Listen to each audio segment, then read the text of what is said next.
Merci. Après tous ces encouragements et ces gentils mots d'introduction et de bienvenue, mais je vous remercie chaleureusement en mon nom personnel, mais aussi au nom de la Commission suisse de l'UNESCO, que je représente quand même un petit peu aujourd'hui, et puis de mon institution académique, l'Université de Lausanne, être parmi vous aujourd'hui et puis avoir cette opportunité d'échanger librement sur des préoccupations qui nous sont communes, puisque nous allons réfléchir ensemble sur la société que nous allons laisser en héritage aux générations futures. Parce que les choix que nous faisons aujourd'hui les engagent profondément, et c'est un peu comme avec le climat, c'est quand même eux qui vont payer le prix de la technologie dans des conditions de vie.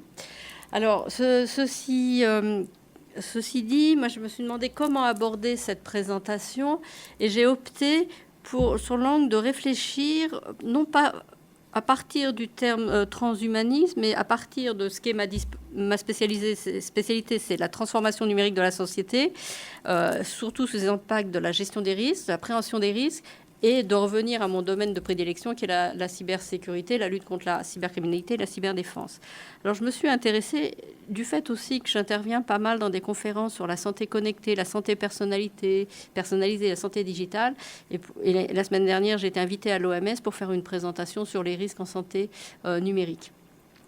Alors je me suis dit qu'après tout, c'était sans doute une bonne idée d'appréhender cette question du transhumanisme, ou le mot transhumanisme qui est encore un mot valise, qui peut avoir différentes connotations ou différentes interprétations et définitions en fonction du domaine dans lequel on était originaire ou de la façon dont on allait voir les choses. Alors, je vais arriver au transhumanisme en partant de la santé digitale, de la santé connectée, et de s'interroger finalement comment les technologies de l'information et de la communication vont pouvoir amener à ce nouveau concept qui émerge depuis quelques années et qui est défendu par certains acteurs, et on va les redéfinir, cette caution de transhumanisme.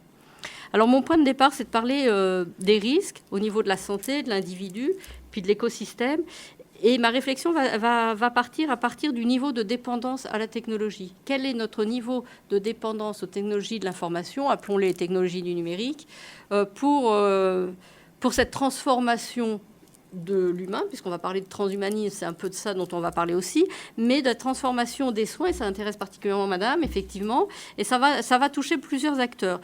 Donc, ma réflexion part de la dépendance aux technologies de l'information, en tant que nous, individus, surtout dans un contexte de santé, au sens large. On va voir ce que ça va pouvoir dire. Et puis aussi, au niveau du degré d'implication des technologies de l'information dans la chaîne de soins, dans toute la chaîne de soins. Parce qu'on ne parle pas de rien, on ne part pas de rien. On a de la technologie, il y en a de plus en plus omniprésente, de plus en plus invisible, mais elle est de plus en plus prégnante. Donc pour moi, le risque, c'est le risque de dépendance et d'interdépendance en fonction du degré d'implication à l'intérieur du corps de la personne et puis à l'extérieur dans tout ce qui est chaîne de soins au sens global. Alors si on peut faire si on a du numérique dans le soin, dans la santé, dans les hôpitaux, avec toutes ces déclinations, j'ai mis en parallèle cette coexistence de la technologie avec le fait que cette technologie ne peut exister que si on a des données. Et ces données de santé, des données personnelles, tout ce qui concerne l'individu. Je me suis posé la question de savoir comment elles étaient collectées, comment elles étaient traitées, pour quelle finalité, qui va revenir sur des problèmes aussi juridiques, à qui appartiennent ces données, comment valoriser ces données, et comment le fait de la captation des données va permettre des nouveaux entrants qui n'avaient rien à voir avec la santé, avec l'humain, en sens physiologique du terme et au sens existentiel du terme, comment ces nouveaux entrants, notamment les nouvelles plateformes numériques, les gros acteurs du numérique, vont s'accaparer cette chaîne de soins et cette notion d'humain. Donc c'était pour dire donc un peu ma démarche et ma vision pour arriver à ces questions d'intelligence artificielle et puis de transhumanisme, parce que c'est finalement un courant de pensée qui est issu de la technologie et de la technologie de l'IA et de l'IA vers quelque chose de plus. Donc c'est un peu mon plan d'intervention pour les minutes à venir.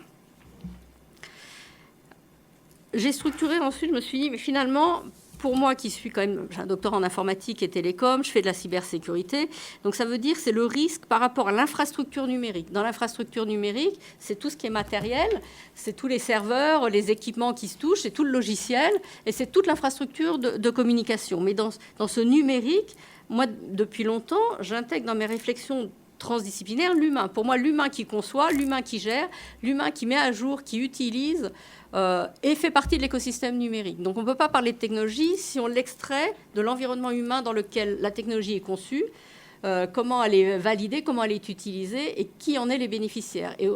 Et toute ma réflexion aussi par rapport au risque, je l'ai orientée ces dernières années sur la question du pouvoir. C'est comment la technologie change le pouvoir. Qui en bénéficie? C'est un peu le mythe de Prométhée, où le feu a été volé à Dieu pour être donné aux hommes, et ça a changé la réalité de tous. C'est-à-dire cette notion de pouvoir change la réalité. Et je pense qu'on ne peut pas faire l'économie de cette réflexion philosophique, religieuse, technique, sans parler d'économie, sans parler de pouvoir. Donc on va y revenir à ces questions de pouvoir. Et si on en revient au point de départ que finalement on peut faire de la santé personnalisée, on peut faire de la santé connectée parce qu'on a un smartphone connecté, on a un équipement, un périphérique, un truc, une chose qui est connectée, et c'est vraiment centré sur l'équipement, sur la connexion qui peut être invisible, mais qui existe, et sur les données. Il y a cette imbrication, et on ne peut pas se dissocier de ça. Et dans les données de santé, les données personnelles qui sont soit des données physiologiques, de conditions, de tout ce qu'on veut, qui sont traitées en médecine, sont des données d'une importance vitale et critique. Pourquoi ? Parce que c'est de la vie humaine qui en dépend de ces données, surtout s'il y a des traitements qui sont faits en fonction de ces données. Mais ces données ne sont pas interchangeables. Si elles sont compromises, si on a une atteinte à leur intégrité, à leur confidentialité, à leur disponibilité, la vie du patient peut en dépendre. Et ces données, on ne peut pas les changer. C'est pas comme si vous faites pirater votre numéro de compte bancaire, éventuellement vous pouvez changer, le téléphone, vous pouvez en changer, le numéro de téléphone, mais la donnée de santé, la donnée bio quelque chose, vous ne pouvez pas la changer, c'est à vous.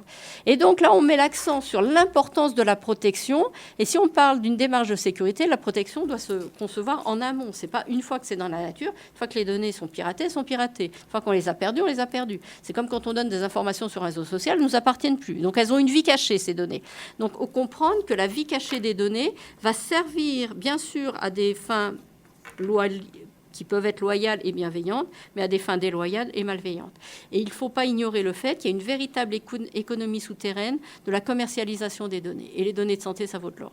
Donc il y a un marché noir des données qui existe, et ces données sont attractives pour les acteurs de la santé, pour ceux qui vont développer toutes ces applications à partir des données, des applications personnalisées, et tous ceux qui vont pouvoir se les approprier à des fins de chantage, à des fins, oui, notamment de chantage, mais il peut y avoir d'autres fins malveillantes. Et ça peut être aussi tout à fait intéressant de capter les données de santé, y compris des plus jeunes. Dans la mesure où le stockage, ça ne coûte rien de stocker des données, pour l'instant, c'est vraiment quelque chose à portée de tous pour pouvoir éventuellement les exploiter plus tard quand la personne aura peut-être un poste en vue ou autre. Donc, il faut aussi comprendre dans ce temps long et du long terme de la vie des données. Quand la donnée est créée, quel est son cycle de vie et comment ce cycle de vie peut être détourné à des fins qui porteraient atteinte à la santé, à la sécurité, à l'intégrité des personnes. Donc on est dans ce contexte de temps long. On imagine ce cycle de vie de la donnée qui va pouvoir durer, qui va passer par plusieurs phases, dans lesquelles on peut déjà imaginer, même si on n'y connaît rien en technologie de l'information, des multiples acteurs qui peuvent intervenir, ils peuvent avoir intérêt à s'accaparer ces données. Donc on vient de parler des données, à des fins éventuellement malveillantes avec ce marché de la cybercriminalité qui est très lucratif, mais aussi on peut bien comprendre qu'on peut avoir des applications qui vont être pour le meilleur de l'individu, pour des soins adaptés, par exemple, plus personnalisés, plus réactifs. Mais si on est dans la personnalisation de la santé aux personnes, on est aussi dans la personnalisation des attaques aux personnes, puisque c'est via ces infrastructures numériques, via la manipulation de ces données, qu'on pourra avoir des attaques très personnalisées et très ciblées et très efficaces. Donc on pourrait parler aussi de terrorisme dans ces cas-là, ou de choses tout à fait malveillantes, donc ces cyberattaques sur les données de personnes.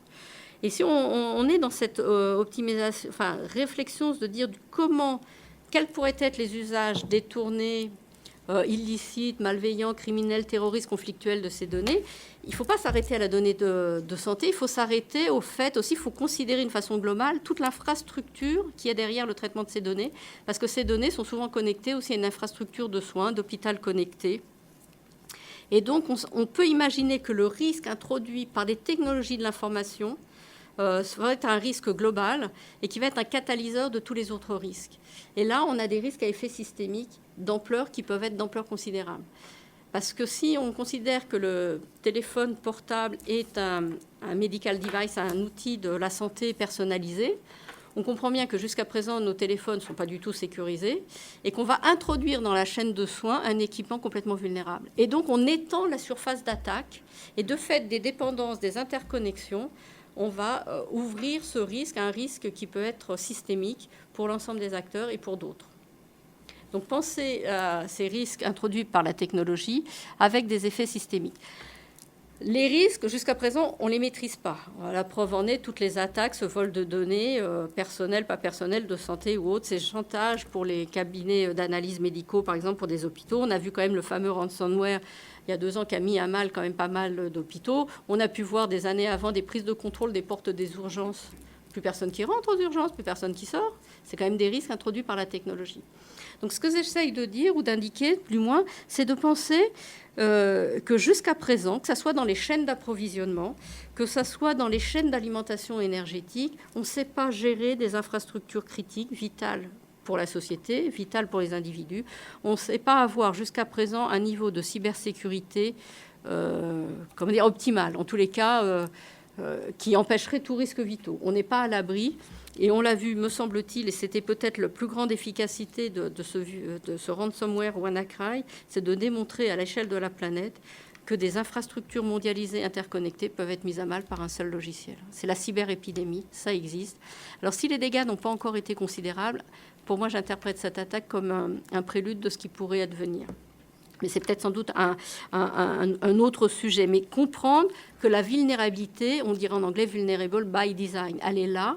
Il y a des vulnérabilités dans la conception, il y a des erreurs humaines dans la conception, dans la gestion des systèmes, dans le fait que ces infrastructures ne sont pas robustes.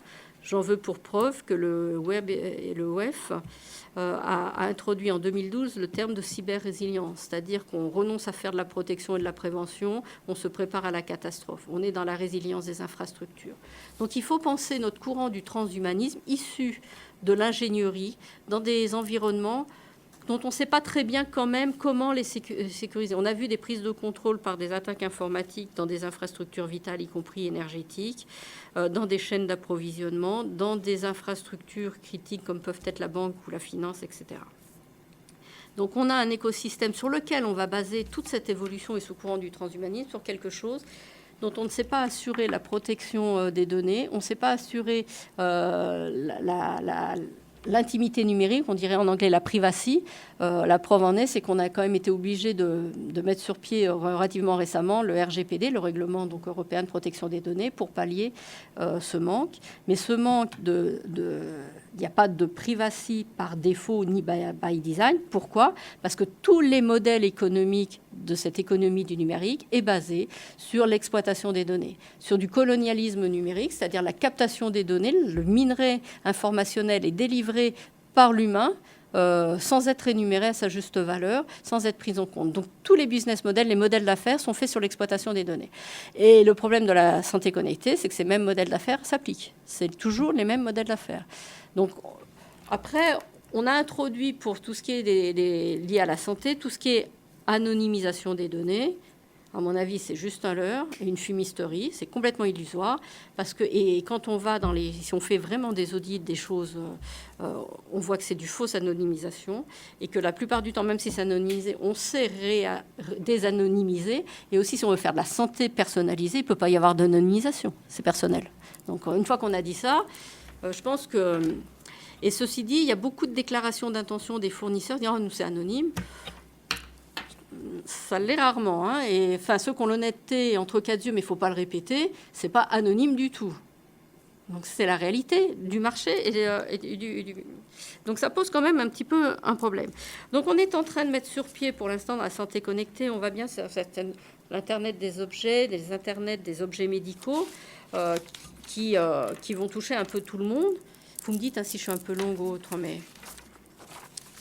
ce que je veux dire par là aussi, c'est qu'on voit apparaître depuis quelques années ce nouveau courant de convergence des technologies, des nanotechnologies, des technologies de l'informatique, des biotechnologies et puis de tout ce qui est sciences cognitives. Donc on a maintenant un écosystème, en tous les cas une science qui permet d'optimiser, d'intégrer, de faire converger des disciplines qui étaient jusqu'à présent différentes, mais qui sont ensemble, qui sont connues sur le terme de NBIC, Et je me suis posé la question, finalement, cette convergence de l'informatique, des nanotechnologies, des bio quelque chose, et puis des sciences computationnelles, on va les retrouver à l'intérieur du corps et aussi à l'extérieur du corps. Donc c'est tout l'environnement humain qui se retrouve pris dans un maillage de technologies avec cette connexion permanente. En revanche, quand on est dans cette captation des données, quand on est dans cet écosystème numérique développé sur le fait on va prendre des données, mais prendre des données et les transformer en quelque chose de traitable par un ordinateur, c'est faire de la quantification, c'est de digitaliser le monde. Donc on est dans une quantification de soi, de toute chose, quantification du monde, c'est ça la numérisation. Mais ça veut dire quoi? C'est pas que transformer en binaire rigide, c'est de pouvoir réduire toute la complexité du monde par une suite d'opérations arithmétiques et logiques. C'est ça la computation, de traiter informatiquement, c'est de pouvoir traiter et de réduire la complexité du monde et de pouvoir la modéliser pour la traiter sous forme d'opérations arithmétiques et logiques. Et donc, on a un décalage entre la complexité du monde, de ce qui n'est pas quantifiable, parce que même si on nous dit qu'on peut quantifier la douleur, qu'on peut quantifier l'amour, il y a plein d'autres choses qu'on ne peut pas quantifier. Et donc, dans cette réduction de la quantification, on réduit déjà ce qu'est un humain dans quelque chose qui a été évalué pour des besoins de la machine. On n'est pas parti des besoins de l'humain, on est parti du besoin de la machine. Et ça, ce biais-là, il sera toujours là. Il faut faire attention. Donc, dans cette modélisation, on a déjà un risque majeur dans la modélisation de ce qu'est l'humain. Et donc, parce que, qu'est-ce qu'on fait avec de l'informatique? On automatise et on va déléguer à la machine une prise de décision. C'est lié à l'intelligence artificielle, c'est pour déléguer...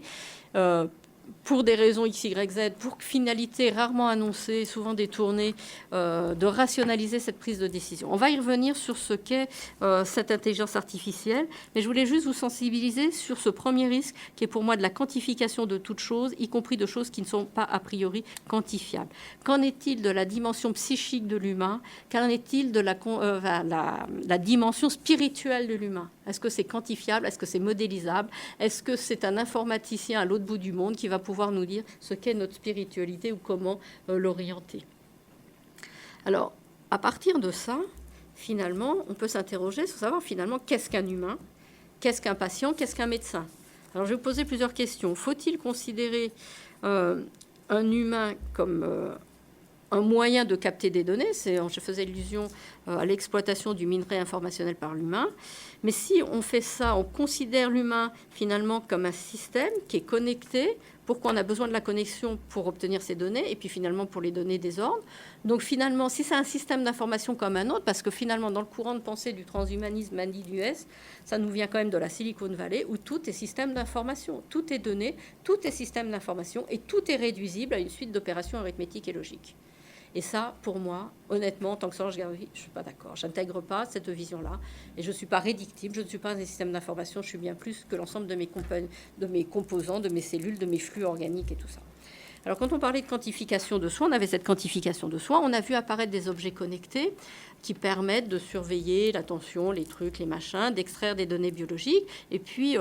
on a la frontière de la peau, mais qui est quand même passée avec des puces RFID, avec des pacemakers connectés, avec tout un tas de périphériques. Et je pense qu'on s'est aussi préparé à cette personnalisation, au passage de la frontière de la peau avec les tatouages. Je suis toujours très impressionnée du nombre de personnes qui sont de plus en plus tatouées. Pour moi, petite, la peau, c'était la barrière ultime de l'intérieur, de l'extérieur. Mais là, on a commencé à la franchir, y compris pour des raisons X, Y, Z. Je ne porte pas de jugement, mais la frontière de la peau, c'est plus une frontière. C'est plus une frontière dans la mesure où mon chien est obligé d'être pucé pour exister. On ne m'a pas demandé mon avis, mais si je voulais un chien, il fallait qu'il soit pucé.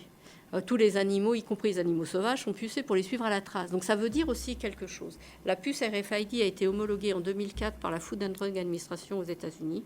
Ça veut dire quelque chose. Cette puce RFID, grainerie qu'on se plante sous la peau, est compatible avec les dossiers médicaux des hôpitaux américains.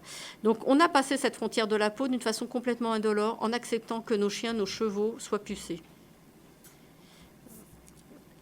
Alors, si on est un truc pucé, on est un objet, on est considéré comme un objet. Et ce que j'essaye de pointer comme digression, c'est que si on commence, si le point de départ de la réflexion du transhumanisme, c'est de considérer un humain comme un système d'information, Je pense que le mot humanisme, post-humanisme, ou quels que soient les préfixes ou postfixes, ou qu'est-ce que vous voulez qu'on rajoute, c'est quand même une distorsion de sens. Et je me suis interrogée sur ce vocabulaire utilisé. On a une langue française qui est très très riche.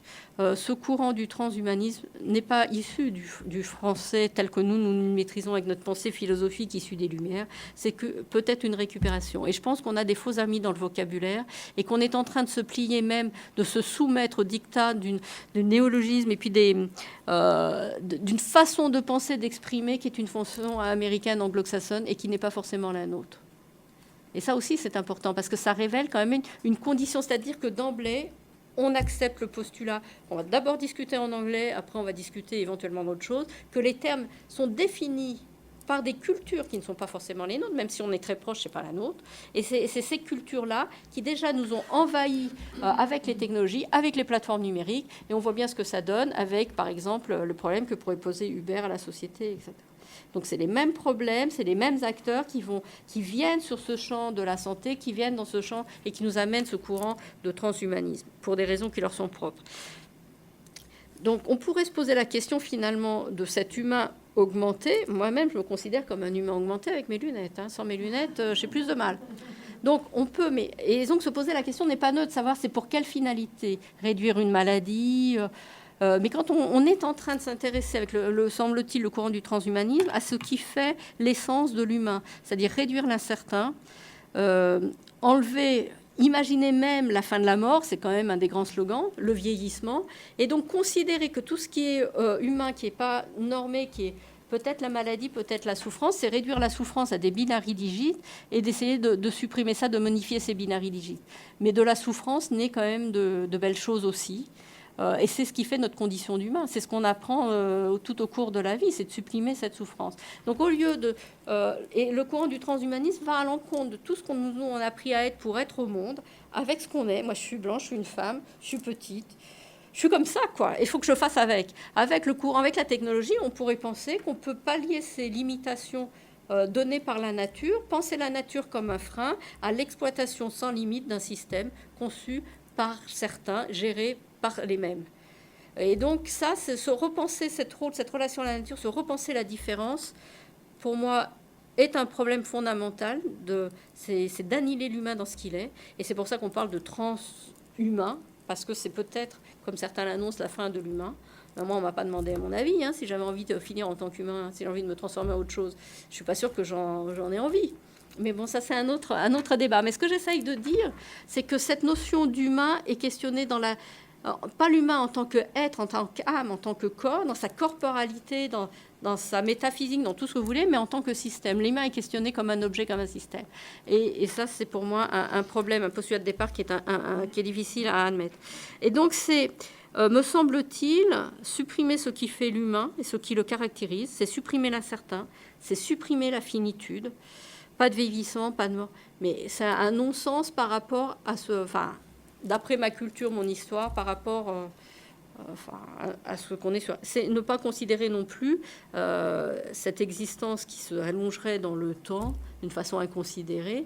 C'est-à-dire, moi, il faut bien que je meure pour que quelqu'un naisse. Sinon, on a déjà des problèmes de climat, de ressources, de partage. Je ne suis pas sûre qu'en allongeant d'une façon indéfinie la vie de certains, ça soit bien pour... Mais c'est peut-être un autre questionnement. Je ne vais pas trop m'attarder là-dessus, mais... Oui, c'est une... Oui, mais on va y revenir, mais c'est important. On ne peut pas dissocier. On ne peut pas se faire l'économie d'une approche globale pour répondre aux questions privées. Alors, me semble-t-il que le courant du transhumanisme veut agir dans l'humain, dans le corps de l'humain, sur les conditions de vie de l'humain. Maintenant, il faut savoir quelle langue on va utiliser et qu'est-ce qui nous intéresse. Alors, je vais en venir justement sur le rôle de l'IA. Ce que je vois de l'IA jusqu'à présent, c'est une approche complètement utilitaire. C'est pragmatique, c'est pour de la performance, notamment de la performance économique. C'est de la rationalité économique. Et donc, on est en train de digitaliser, de numériser notre société, nos conditions de vie, dans une optique de gestion d'entreprise.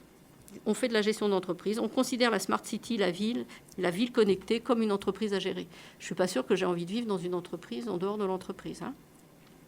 Donc, cette approche utilitaire du digitalisme de l'IA, à mon avis, est un frein à penser le transhumanisme pour en tirer les opportunités. Donc ce que j'essaye aussi de montrer, c'est qu'on a cette approche de la digitalisation, de la transformation numérique quand même, quand on parle de transformation numérique dans l'entreprise, on se dit c'est comment mettre au chômage certains pour les remplacer par des machines et des robots. Hein. C'est quand même cette logique-là qui prévaut. Il faut arrêter de se cacher les choses, quoi. Même si c'est des jolis mots, la transformation, etc., c'est quand même dans cette logique-là. Donc moi, ce que j'ai envie de questionner, c'est cette logique de départ, de transformation. Je ne suis pas contre la transformation, je ne suis pas contre plus de technologie. En revanche, je suis contre les conditions qui instaurent ce plus de technologie et cette fuite en avant de technologie. J'en reviens à mes problèmes de sécurité. On est en train d'avoir un monde technologique, imbrication du cyber et du physique tellement complexe, avec tellement d'interrelations, une complication. On ne sait pas maîtriser les risques actuels. C'est-à-dire qu'on va prendre encore plus de technologies pour tenter de les maîtriser. C'est le courant de l'IA en cybersécurité. C'est parce qu'on nous dit qu'il n'y a pas assez de compétences humaines. Okay. Et il n'y a pas assez, et on ne sait pas faire, donc on va mettre de l'IA. Donc si on a ce même courant de pensée pour développer l'IA pour le transhumanisme, on n'est quand même pas dans du meilleur. Hein. Alors, maintenant, si on parle de l'IA en médecine, on peut se poser la question de savoir, mais qu'est-ce qu'un soignant ? C'est un algorithme ? C'est un robot ? C'est une personne sous les ordres d'un robot ? Est-ce que c'est un ingénieur ? Donc ça veut dire que si on veut se préparer à cette mutation fondamentale vers une technologie haute pour une technologie plus intégrée, et c'est pas de dire on va faire de l'éthique, on va faire AI for good ou au service de l'humain, qu'on est vraiment au service de l'humain, qu'on considère l'humain comme point de départ dans toutes ses complexités, dans toutes ses dimensions. Donc ce que je veux dire, c'est qu'on a quand même un problème fondamental d'éducation. On ne sait pas éduquer à la société d'aujourd'hui, à celle qui va advenir. On a des silos de disciplines, on ne fait que répéter. Et si on va vers toujours plus d'IA, la façon dont est conçue l'IA, c'est pour restreindre le champ des possibles, pour restreindre l'incertain. Sachant quand même que c'est de l'incertain, c'est des erreurs que naissent les grandes innovations. Hein. La pénicilline, des choses comme ça. Enfin, les pralines, peu importe, mais c'est parce qu'on a fait une erreur. Et en fait, en réduisant les erreurs, la marge d'erreur, en réduisant l'incertain, on va normer. Et j'en reviens à mon courant du transhumanisme. Est-ce que la finalité du transhumanisme, c'est de réparer, c'est d'augmenter, ou de normer des comportements, de normer ce qui est un corps, ce qui est une personne. Et on voit cette normalisation, elle est quand même pas loin de chez nous, dans un monde interconnecté. On le voit avec les applications que font les Chinois de l'intelligence artificielle pour une sécurité publique, pour un contrôle de la population. On a, nous, les conditions Cannes pour que ça existe chez nous, en Europe. Et je vois apparaître de même en Suisse par rapport à des bonus d'assurance. C'est-à-dire que si vous acceptez d'être surveillé, si vous acceptez de livrer vos données, vous allez avoir des assurances peut-être un petit peu moins chères. Ou un bonus, ils les achètent 50 francs suisses, à peu près 50 €. C'est du vol quasiment, hein, on est d'accord. Donc ce que je veux dire par là, dans cette approche-là, si on est dans la normativité, et certains osent parler d'être parfait, moi j'ai juste peur que être parfait synonyme de génie technologique. Et ça, pour moi, c'est pas des questions de vie. Et parfois, je me dis, finalement, je crois que je serais contente de mourir bientôt, parce que si c'est cette... Non, mais c'est vrai, si c'est ce 21e siècle qui va permettre ce contrôle absolu et cette eugénie de technologie, c'est pas ce dont j'avais rêvé quand j'ai commencé à faire de l'informatique dans les années 70. Donc on voit bien que ces enjeux de sécurité dépassent la sécurité complètement technique, et on ne pourra pas y répondre avec une technique particulière si on n'adresse pas les questions politiques, écologiques, philosophiques, religieuses, etc. Donc cette approche globale. Maintenant, je reviens sur mes problèmes de sécurité. Si on veut plus de techno, il faut que ma techno soit bien sécurisée par conception, par gestion, par utilisation. Donc se pose la question de comment sécuriser tous les acteurs de la chaîne informatique, y compris dans la conception des microprocesseurs.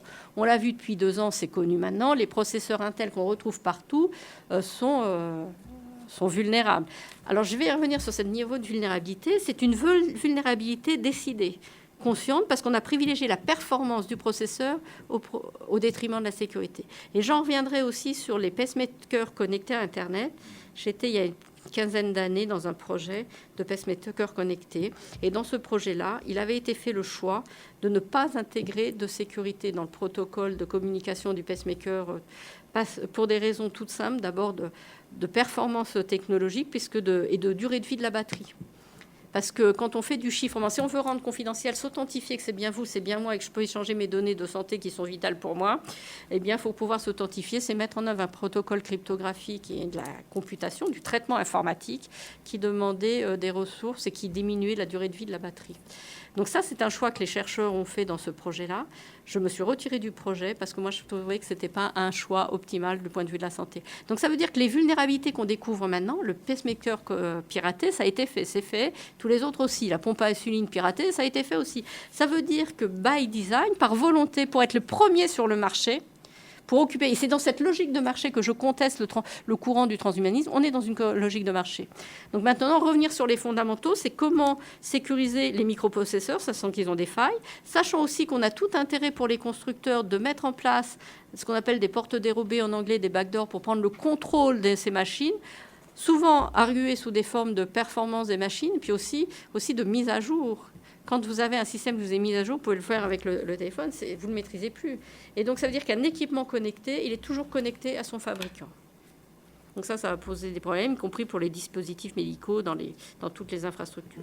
Est-ce que vous voulez bien qu'on... J'en finis juste. Oui, je finis juste en revenant sur mon rôle de mon écosystème. Et on voit dans tout cet écosystème de l'humain, ça introduire des nouveaux acteurs qui sont les géants du numérique, qui ont un pouvoir hégémonique fort et qui sont devenus des acteurs importants, avec lesquels je ne suis pas sûre on puisse leur imposer quoi que ce soit si on n'a pas cette anticipation. Et donc je finirai juste, excusez-moi encore d'insister, sur le problème de la privatisation du vivant et la privatisation de la vie, parce que c'est de ça dont on parle. Merci de votre attention.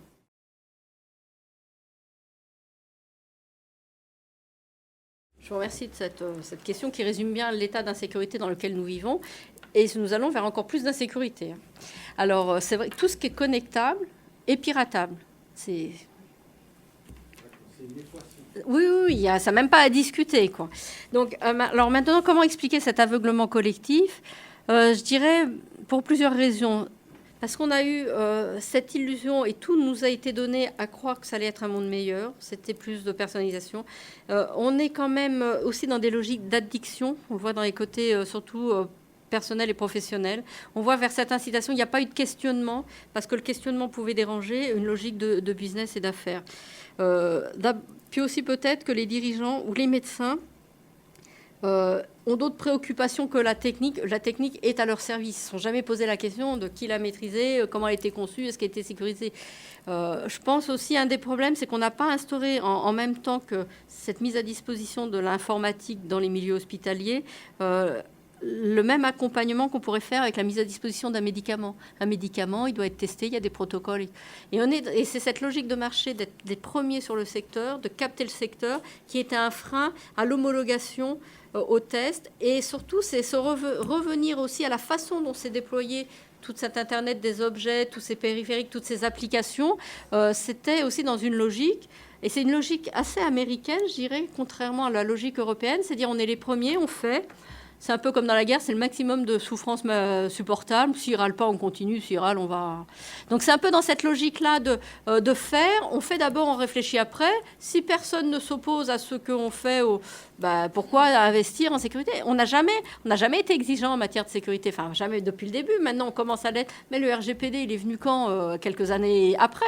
Les habitudes étaient prises, les business models étaient en place pour durer. Ils ne vont pas les questionner. Et je pense aussi qu'il y a cette invisibilité du crime. Il y a peut-être maintenant une dizaine d'années, j'intervenais à l'école de magistrature pour donner des cours sur la lutte contre la cybercriminalité. J'avais des avocats, des magistrats, des gens tout à fait formés.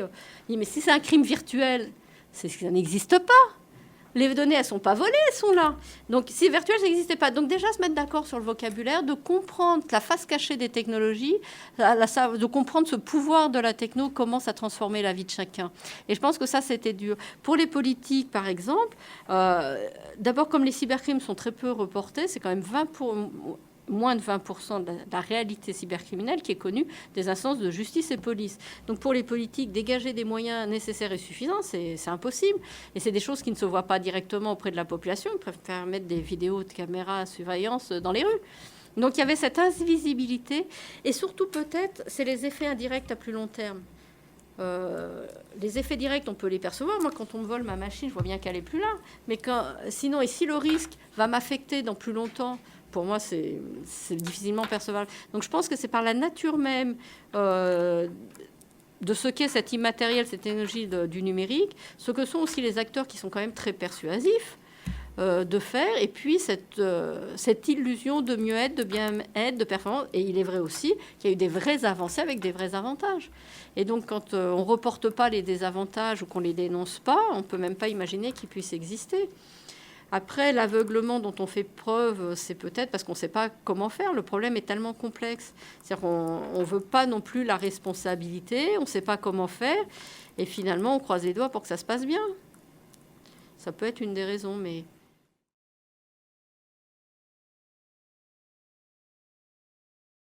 Pour plus de sécurité, il me semble le frein de la sécurité tel qu'on le conçoit, c'est qu'on pense la sécurité après quelque chose, en rustine. On est toujours dans cette logique de rustine. On va réparer des trous. Alors les trous, c'est sans fin. C'est comme on va lutter contre de la cybercriminalité, mais c'est la course du gendarme et du voleur. Donc on peut dégager plus de moyens, on peut avoir des postures de sécurité, des comportements de sécurité plus à même de respecter les choses. Mais en revanche, si on n'a pas non plus de poids ou d'obligation au niveau des constructeurs, des fabricants, d'avoir des outils certifiés avec un niveau de qualité de la sécurité, on aura toujours quand même ce problème du départ. C'est comment contraindre la chaîne de fabrication de l'informatique qui s'engage à avoir un niveau de sécurité suffisant, en tous les cas correct au regard des enjeux qui font courir avec l'usage de leurs équipements. On voit bien qu'on peut contraindre par le droit à avoir une responsabilisation, ses rôles et responsabilités de tous les acteurs. Donc là aussi, avoir des chartes ou des obligations qui engagent, parce que quand ça n'engage pas, ça va servir à rien. Dans le contexte, on est dans un contexte de guerre économique qui est là pour durer, de compétitivité. On parle business, donc on ne parle pas santé, on ne parle pas d'autre chose, on parle argent. Donc ça veut dire qu'on a ce problème-là de la sécurité. Le problème que... C'est pas parce qu'on ne savait pas faire de la sécurité qu'on n'en a pas fait. C'est parce que personne n'a envie de payer la sécurité. Parce que quand on fait de l'Internet des objets, il y a quelques années en arrière, j'ai fait le tour du monde des fabricants de l'Internet des objets. Quand je leur posais la question de la sécurité, c'est pas moi, c'est l'autre. Et donc, pourquoi ? Et souvent, quand on va dans les équipements, dans la montre connectée, les jouets connectés, ils sont tous piratables, tout ce que vous voulez, mais les équipements plus critiques aussi sont piratables, parce qu'on considère que le risque est porté par l'individu et qu'il peut le supporter. C'est son problème. Donc c'est vraiment une question de responsabilité, c'est qui va porter le coût de l'insécurité et qui va payer pour la sécurité. Et pour l'instant, tous les fournisseurs ne veulent pas spécialement investir s'ils ne sont pas obligés d'investir en sécurité. Et on préfère faire porter le risque sur la société, même si globalement, ça coûte plus cher à la société qu'autrement. Donc ça, c'est une réalité économique. Le deuxième point, vous avez évoqué la notion de souveraineté numérique qui est fondamentale, parce que si on voit que toutes les décisions, toutes les prises de décision, toutes les actions, tous les domaines de la vie économique, culturelle dépendent du numérique, et ça nous intéresse aussi à l'UNESCO pour la préservation du patrimoine des nations, des cultures, que ce soit du matériel ou du immatériel, on stocke tout. On pourrait se poser la question de la longévité des supports de mémorisation, comment on fait pour que le patrimoine d'aujourd'hui soit préservé sur du long terme. Avec le numérique, je ne suis pas sûre qu'on le préserve sur du long terme. Ça ne va pas suffire. C'est peut-être une autre question. Mais alors, en termes de souveraineté, quand on voit que c'est donné, et peut-être le risque majeur, c'est celui, lié bien sûr à la santé, mais à la culture, quoi. Ce problème de la culture avec le digital, on n'en parle pas, à mon avis, suffisamment. Ce que je veux dire par là, c'est, on voit bien que ces technologies numériques sont aussi une arme de guerre. Internet est né dans le contexte de la guerre froide par le département de la Défense. Le GPS qu'on utilise pour aller à un restaurant du coin ou ailleurs rencontrer des amis, c'est du département de la Défense, et ce qui permet de tuer à distance quand même. On est dans ce contexte de guerre. Mais on l'extrapole non plus dans la guerre économique, mais dans la guerre militaire, mais la guerre économique. Le cyberespace, c'est une façon de projeter du pouvoir et de soumettre l'ennemi sans ensanglanter son sabre. Hein. C'est ça le cyberespace. Et pour la santé, c'est ça aussi. C'est vraiment cette conquête des territoires numérique qui est faite dans une logique, à mon avis, complètement militaire. Donc on est dans cette souveraineté de pouvoir économique, de pouvoir militaire, de pouvoir politique. D'où vient l'Internet, Made in US, d'où viennent toutes les applis, les plateformes, les machins, c'est américain et ça de plus en plus chinois. Bon, mais ceci dit, les Américains, eux, et j'ai rien contre, effectivement, ils disent ce qu'ils font, ils font ce qu'ils disent quand même. Avec le Patriot Act au 2001, c'est fait. On n'a plus de données, ils s'arrogent le droit de le faire. Et le problème, j'en reviens pour la sécurité, ils ont passé en 2018 le Cloud Act, donc le fait de pouvoir accéder aux données des utilisateurs du monde entier dès lors qu'ils étaient hébergés par une infrastructure américaine comme Amazon, Google, Facebook et compagnie. Donc ils ont, même sans commission rogatoire internationale, sans demander le droit à qui que ce soit des États, que ce soit allié ou pas allié, ils s'arrogent le droit, par l'arme du droit, l'arme légale, d'accéder aux données.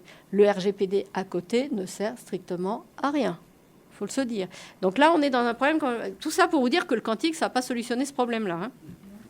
Donc, on est dans le Cloud Act. Une chose aussi dont on connaît mal, c'est qu'un ordinateur, une clé USB, quand vous passez la frontière, c'est une valise. Hein. Ils ont le droit de l'ouvrir. Et ils ne se gênent pas. Donc ça, on sait pas. Donc ça veut dire la maîtrise de la donnée, la protection des données, on n'en a pas. Et même si vous chiffrez vos données et si vous ne voulez pas aller donner leur clé de déchiffrement, vous allez en tôle direct. Donc c'est quand même sérieux. Donc ça veut dire qu'il n'y a pas de protection. Il n'y a pas de coffre-fort électronique, il n'y a pas de secret sur Internet. Alors maintenant, l'informatique quantique, j'ai travaillé sur un projet européen qui a fait une première mondiale en 2008 pour comment utiliser de la cryptographie quantique, des applications de la cryptographie quantique pour renforcer la sécurité des infrastructures. Donc j'ai participé à ce projet, j'ai eu une première mondiale en 2008 sur la distribution de clés quantiques et de distribution. On a démontré la faisabilité et aussi le fait qu'on pouvait construire des réseaux pour le faire. Parce qu'avant, jusqu'avant ce projet-là, on savait transmettre sur des liens de 100 km au maximum. Et ça, c'était une première aussi qui avait été faite en Suisse. Et là, on a démontré à l'échelle de la ville de Vienne, avec du routage, c'est-à-dire de l'interconnexion de liens sur un réseau métropolitain sur la ville de Vienne, avec 4 fournisseurs de technologies quantiques, le fait qu'on savait sécuriser. Donc on a la technologie, ça pourrait effectivement, pour renforcer la sécurité des infrastructures, notamment dans les infrastructures vitales. On voit apparaître aussi, alors la notion d'ordinateur quantique, moi je ne suis pas sûre de le voir réellement, l'ordinateur quantique, dans sa production. Je suis allée questionner aussi dans le cadre de ce projet à Montréal le père du protocole de distribution quantique, d'échange, enfin de photons de lumière avec des informations sur les photons. Lui, il était passé à autre chose. Il m'a dit, vous arrivez à faire ça avec mon truc? J'ai dit, c'est bien, il était très content. Et je veux dire, lui aussi, il n'y croyait pas. Bon, alors, on en parle beaucoup de la cryptographie post-quantique. C'est de se penser, on va revenir un peu à ce qu'est le chiffrement tel qu'il est à l'heure actuelle. C'est du chiffrement mathématique qui repose sur des procédés mathématiques, mais qui ne sont pas inviolables. Il faut du temps, il faut de l'énergie, on peut les déchiffrer. C'est-à-dire qu'avec le quantique, on introduit de l'aléatoire pur par la physique, la mécanique physique, et donc c'est pas prédictible ni prévisible. Donc ça va réduire le fait qu'on puisse deviner le chiffrement, et surtout c'est si on capte une communication quantique, le photon de lumière, on voit bien que la communication a été écoutée et la communication est détruite. Donc il n'y a pas d'écoute passive comme il pourrait y avoir. Et il y a aussi le fait de penser que plus on aura des ordinateurs en réseau, des ordinateurs puissants, plus on sera à même de déchiffrer des algorithmes de chiffrement, parce que la robustesse d'un algorithme va tenir tant qu'il n'a pas été cassé. Mais le jour où il est cassé, c'est plus sécure, c'est plus sécurisé. Donc le quantique va permettre de renforcer cette sécurité, d'éviter que puisse y avoir des cassages. Et on peut aussi, quand on a des puissances de calcul d'ordinateurs quantiques massifs, donc tout ce qui a été chiffré avec des mathématiques sera déchiffrable facilement. Et c'est pour ça qu'on pense à la génération d'après. Mais ça va être une réponse technique, un problème technique, mais ce que je veux dire, c'est que le problème que nous avons à traiter n'est pas technique. La technologie va être un élément de réponse, c'est aussi un élément du problème, ça va être un élément de réponse pour résoudre le problème, mais pas que. Et alors, pour éduquer à l'éthique, pour finir juste sur l'éducation, il faut, me semble-t-il, introduire dès le plus jeune âge, mais comme dans beaucoup d'autres sujets, cette question de la dépendance aux technologies. Peut-être penser aussi en termes de décroissance technologique, en termes de décroissance de captation des données, mais là on va s'opposer à toutes les entités qui font de l'IA et qui ont besoin de ces données pour être performantes en IA, et d'éduquer à la responsabilité civile et à la responsabilité individuelle des individus. Donc éduquer à l'éthique, nous c'est ce qu'on avait quand on était petit sur les cours d'éducation civile, c'est du b.a.-ba, du bien vivre ensemble. Tandis qu'en revanche, me semble-t-il, avec les technologies du numérique, on introduit plus de personnalisation, plus de chacun pour soi et plus d'isolement. Et peut-être introduire à ce niveau-là, on n'en a pas encore parlé, mais des fake news, des fausses nouvelles qui peuvent être fabriquées comme si elles étaient vraies, et de faire la part du vrai du faux, c'est impossible. Donc c'est à nous, consommateurs, utilisateurs d'Internet, de distinguer ce qui est vrai ou faux. Et on voit bien qu'en médecine, quand on assiste à des sites ou des informations, la médecine participative, la médecine personnalisée, ça implique un rôle de l'utilisateur, client, patient, je ne sais plus comment il faut l'appeler, et on compte sur lui, mais comment faire en sorte que les données dont il a accès sont vraies, sont intègres, sont justes. Et donc le problème des fausses nouvelles ou des nouvelles complètement personnalisées par rapport aux moteurs de recherche, par rapport aux réseaux sociaux, par rapport à la façon dont on s'informe, on voit bien qu'on est dans un maillage qui nous enserre dans une communauté de pensée qui est bien particulière. On voit bien qu'il y a des attaques personnalités, des attaques sémantiques, de manipulation de l'information, d'attaques sur le sens de l'information. On a pu l'avoir démontré aussi pour des élections. Donc cette manipulation et ces fake news font obstacle à ce qui pourrait faire société, ce qui pourrait être un lien d'éthique entre les individus pour construire une société. Si chacun d'entre nous a une vue fragmentée de ce qu'est la société, moi je la vois noire, vous la voyez jaune, vous la voyez rouge, vous la voyez autrement, comment vous pouvez faire société et être d'accord sur un socle commun? Vous n'avez plus le même socle, vous êtes isolé même si vous êtes connecté. Et vous serez peut-être connecté avec d'autres. Et ce problème-là, cette isolation, cette fragmentation, cette individualisation, j'irais même oser le terme de l'atomisation de la société, les technologies de l'information l'aggravent. Donc il faut retrouver les moyens de faire sens, de faire lien, et que ça ne soit pas forcément avec les technologies de l'information. Et ça, c'est un risque majeur.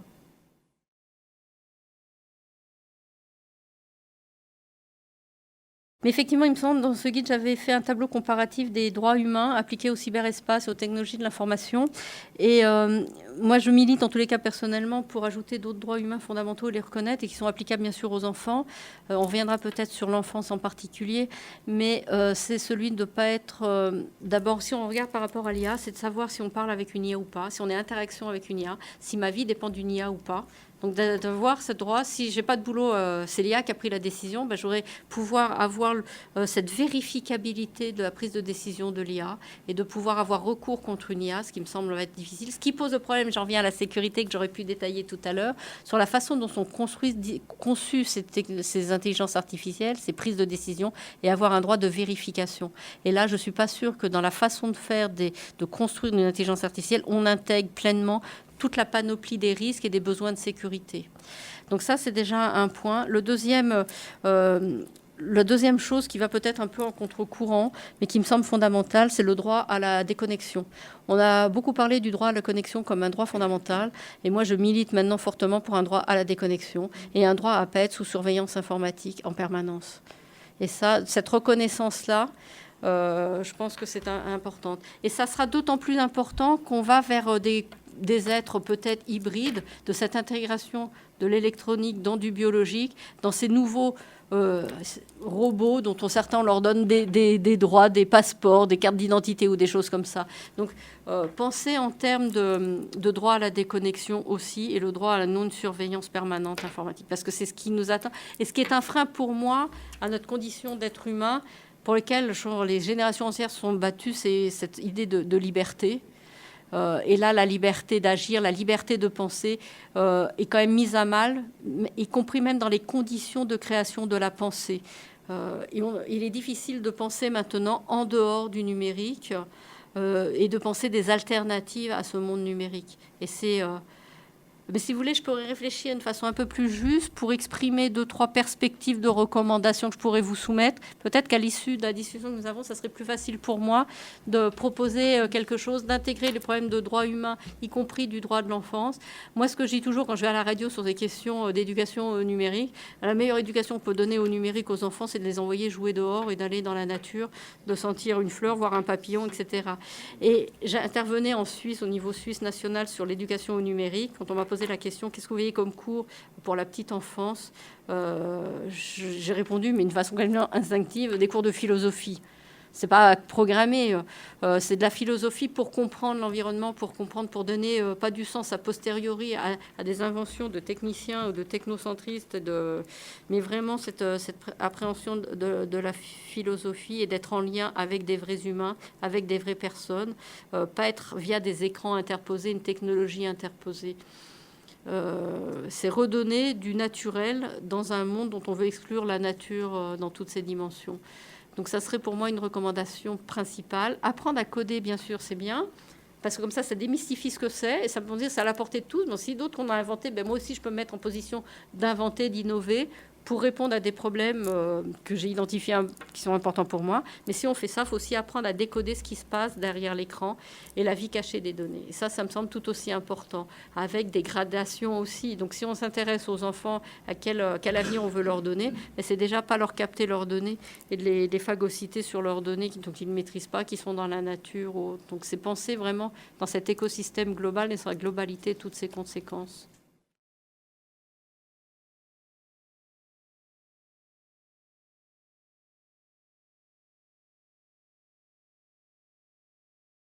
Je vous remercie aussi de cette question qui est tout à fait excellente et qui me permet de rebondir sur la notion de divertissement. Une interface pour les plus jeunes, c'est quasiment ludique, presque intuitif. Et là où ils ont été effectivement très forts pour introduire ça.